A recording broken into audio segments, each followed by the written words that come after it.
We're continuing on now. It's Journey Through John, chapter 10. We're looking at verses 14 through 18. You remember, first Jesus shared a parable to the religious leaders about a flock of sheep, a sheep pen with a gate and robbers, and a good shepherd that they knew and robbers that they didn't.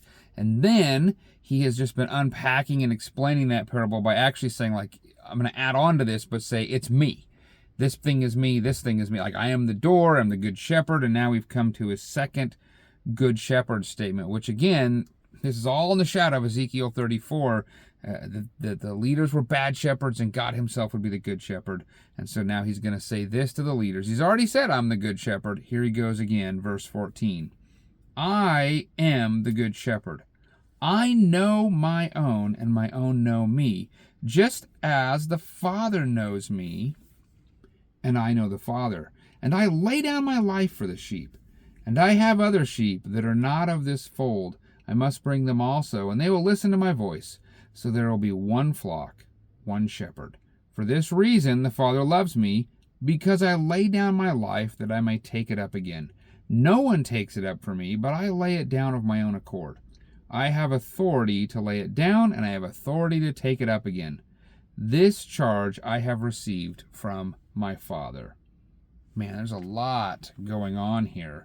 First of all, he's expanding on what it means to be the good shepherd. First, he said in the previous passage, the good shepherd would not abandon the sheep because he's not a hired hand, and he would care for them. And now he's going even further and saying there's intimate knowledge of these sheep. I know these sheep.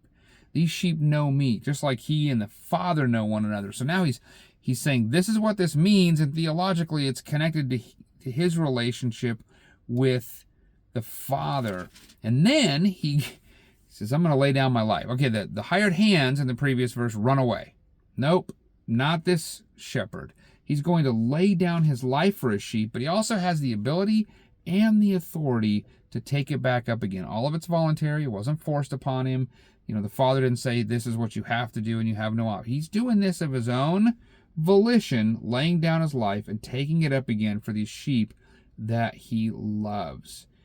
This is quite the statement that Jesus is making, and he's saying that's how good of a shepherd he is.